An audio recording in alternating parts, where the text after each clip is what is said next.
Mga magkakapatid, pag may away kayo, at pati mga anak nyo at anak ng mga kapatid nyo, yung mga pamangkin nyo at anak nyo ay nag-away na rin, napakalaki nyong pagkukulang at pagkakamali yon.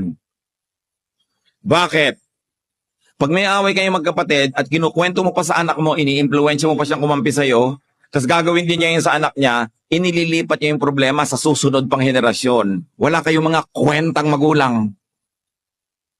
Kasi ang ipinapamana nyo sa inyong mga anak at mga pamangkin, awayan, imbes magmahalan, magtulungan, sila-sila to magkakaaway.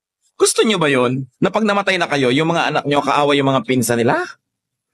Pero yung mga magulang na hindi nag-iisip, ang gusto lang kakampi, hindi ang gusto malutas ang problema.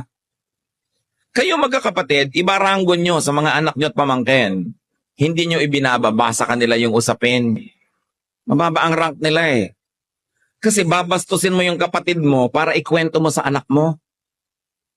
Babastusin mo yung karanggo mo sa mas nakakabatang henerasyon. Nagtataksil ka dun sa rank mo. Dapat may ranking yan. Usapan niya na magkakapatid. Kayo mga matitinong mga magkakapatid, at marami tayong kilala niyan, kahit may awayan, di nakakarating doon sa mga anak. Pagsasali pa yung anak, Mami, totoo ba inaway ka ni auntie? Ganon. Usapan namin magkapatid anak yan, huwag kang sumali. Ganon. Matino.